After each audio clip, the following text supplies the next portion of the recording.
Mexico के उस खौफनाक मॉर्गे में पड़ी 9 लाशों की कहानी का चौथा एपिसोड आखिरकार आ गया है। लेकिन इस बार कहानी ने एक अजीब मोड़ ले लिया। पहले जहां हर दिन एक मौत होती थी, अब 5वें दिन कुछ भी नहीं हुआ। सभी लोगों ने बिना किसी अनहोनी के 6वें दिन का सूरज देखा। लेकिन संदेह अब और भी गहरा हो गया था। कल जब इलाज चल रहा था, तभी चश्मे वाले ने अनजाने में लिटिल जैक की पीठ पर एक टैटू देख लिया। एक नजर में ही पहचान गया, ये अमेरिका के एक कुख्यात गिरोह का निशान था। उसने तुरंत सवाल जवाब शुरू कर दिए।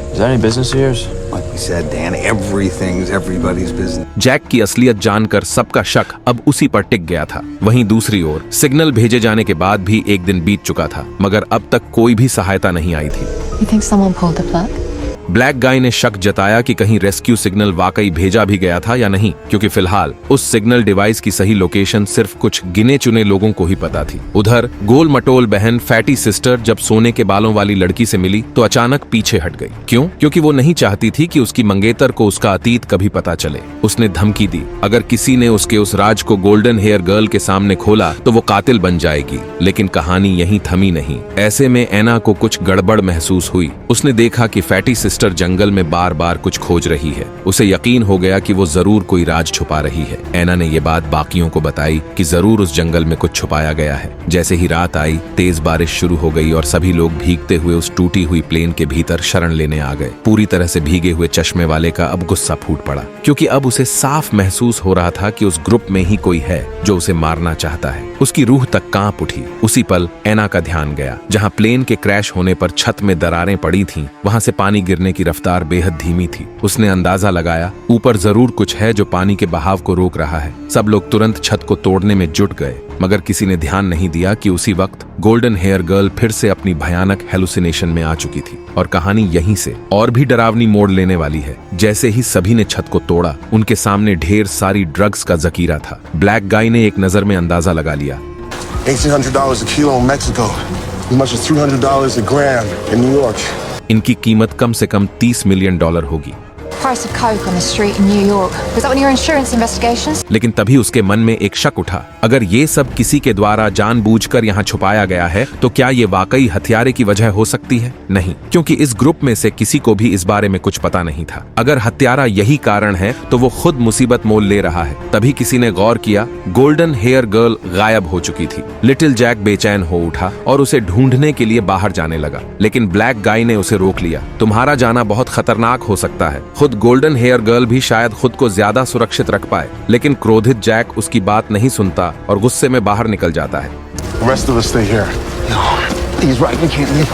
हालात बिगड़ते देख बाकी सब भी बारिश में निकल पड़ते हैं, चारों ओर गोल्डन हेयर गर्ल को पुकारते हुए। उधर गोल्डन हेयर गर्ल को फिर से वो काली परछाई दिखाई देती है, लेकिन बिजली की एक चमक में वो देखती है ये वही शख्स है, कातिल। वो कुछ करने ही वाली थी कि तभी फैटी सिस्टर हाथ में पिस्तौल लिए वहां पहुंच गई। उसने फौरन गोल्डन हेयर गर्ल को वापस जाकर बाकी लोगों को बुलाने का आदेश दिया। खुद वो वहां कातिल को रोकने के लिए रुक गई। फैटी सिस्टर के सामने कातिल ने चाकू जमीन पर फेंक दिया, लेकिन अगले ही पल बिजली चमकी और कातिल वहां से गायब। फैटी सिस्टर चारों ओर घबराकर देखने लगी, लेकिन तभी कातिल ने पीछे से हमला कर दिया। कुछ ही पलों में उसकी सांसें उखड़ने लगी। आखिरी सांस तक उसने कातिल का नकाब हटाने की कोशिश की, पर अफसोस वो बिना असली चेहरा देखे ही दुनिया छोड़ गई। कातिल उसकी पिस्तौल उठाने ही वाला था कि अचानक बाकी सभी की आवाजें पास आने लगी। उसे वहां से भागना पड़ा। अगली सुबह बारिश रुक चुकी थी, लेकिन अब आधे से ज्यादा लोग मारे जा चुके थे। कातिल की पहचान अब और छोटी दायरे में आ चुकी थी। अब लिटिल जैक और चश्मे वाला कातिल की तलाश छोड़कर बस उस पिस्तौल को अपने हाथ में लेने की होड़ में लग चुके थे, क्योंकि अब हर कोई बस जिंदा रहना चाहता था। ब्लैक गाय सभी को शांत रहने के लिए कहता है, हमारा आपसी झगड़ा कातिल को ही खुश करेगा।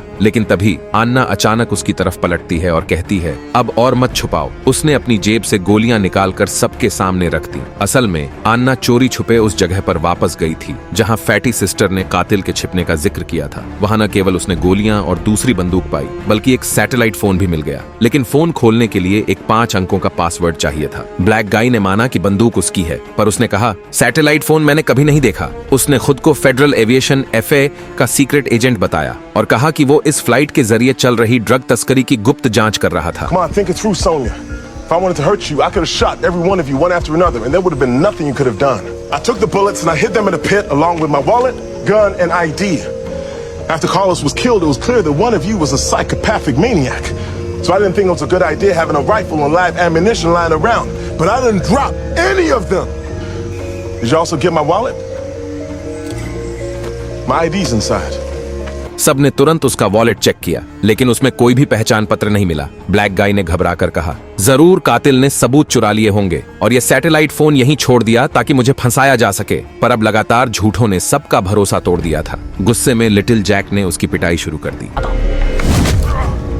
चश्मे वाला बीच में रोकने की कोशिश करता है। Well, if you've killed him, boy genius, how do we get the code? लेकिन उसी समय असली समस्या ये थी कि फैटी सिस्टर की मौत के बाद उनके पास खाना पानी भी खत्म हो चला था। अब उन्हें किसी भी तरह शिकार पर निकलना था। गोल्डन हेयर गर्ल आगे आई और बोली, मैं कोशिश कर सकती हूँ। मैंने बचपन में अपने परिवार के साथ जंगलों में शूटिंग सीखी है।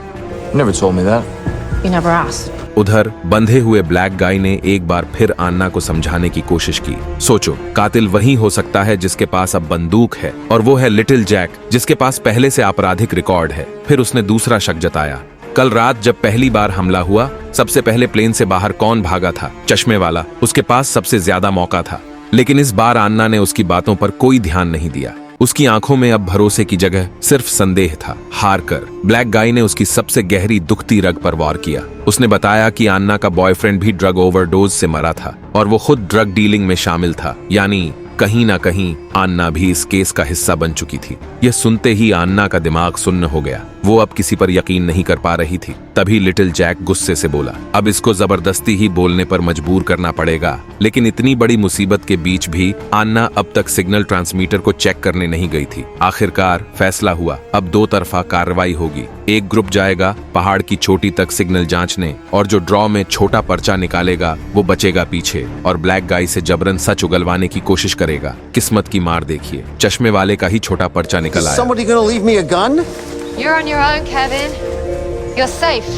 अब उसके पास कोई चारा नहीं था। उसने अपनी मुट्ठियों का सहारा लिया, लेकिन ब्लैक गाय अपनी जबान बंद रखे रहा। उसने दर्द सहा मगर कुछ नहीं बोला। था कि फेडरल एविएशन FAA की टीम अब एक्शन में आ चुकी थी। 2 अफसर उस छोटे एयरलाइन के मैनेजर के पास पहुंचे, लेकिन चौंकाने वाली बात ये थी, ये वही महिला थी जिसने पहले सैटेलाइट कॉल रिसीव की थी, और वो पायलट की गर्लफ्रेंड भी थी। जांच में ये भी पता चला कि उस पायलट को पहले ड्रग्स लेने की वजह से सस्पेंड किया जा चुका था। फिर उसे दोबारा कॉकपिट में क्यों भेजा गया? And yes, we gave him a second chance because he was totally reliable. उनके सवालों का जवाब घुमा फिरा कर दे दिया गया। नतीजा, अफसर खाली हाथ लौट गए। वापस जंगल में चश्मे वाला भी अब बौखला गया था। उसने आखिरी दांव चला, कैंची से ब्लैक गाय के पैर के नाखून उखाड़ डाले, मगर ब्लैक गाय का मुंह बंद ही रहा। उधर पहाड़ की चोटी पर पहुंचे बाकी तीनों ने देखा सिग्नल ट्रांसमीटर बंद पड़ा था, पर राहत की बात, कातिल ने सिर्फ तार खींचा था। आन्ना ने फौरन उसे फिर से जोड़ दिया और इस बार FAA को आखिरकार सिग्नल मिल गया। हालांकि सिग्नल कमजोर था और केवल 50 किलोमीटर के एरिया तक ही लोकेशन ट्रैक हो पा रही थी, और वो भी घने जंगल के बीच। इधर मैक्सिकन आर्मी ने जंगल के बाहर चौकियों का जाल बिछा दिया था। पूरा इलाका उनके कंट्रोल में था, लेकिन ब्लैक गाय की गुप्त मिशन की वजह से वो लोग ज्यादा हस्तक्षेप नहीं कर सकते थे। कमांडर ने सबको भरोसा दिलाया, बस इंतजार करो, जल्द ही मदद आएगी। मगर मार बहन, फैट सिस्टर की बहन, ये सुनते ही बेचैन हो गई, क्योंकि वो और ब्लैक गाय असल में पति पत्नी थे। उसने खुद ही अपने पति को बचाने निकलने का फैसला किया, लेकिन शायद अब बहुत देर हो चुकी थी। जंगल में एक बार फिर काली रात उतर आई थी, और इस बार कातिल का निशाना अकेला, घायल और बेबस ब्लैक गाय था। तो दोस्तों, कैसी लगी आपको ये खतरनाक कहानी? नीचे कमेंट करके जरूर बताना आपका सबसे पसंदीदा सीन कौन सा था, और अगला एपिसोड आप कितनी बेसब्री से देखना चाहते हो वो भी लिखना मत भूलना। अगर वीडियो अच्छा लगा हो तो दिल से एक लाइक ठोक देना। और हाँ दोस्तों, अगर आप पहली बार इस चैनल पर आए हो तो जल्दी से सब्सक्राइब कर लो, क्योंकि ऐसी ही रहस्यमयी थ्रिलर कहानियां मैं आपके लिए लेकर आता रहूंगा। मिलते हैं अगले एपिसोड में, तब तक के लिए सावधान रहिए, सुरक्षित रहिए और कहानी के सस्पेंस में खो जाइए।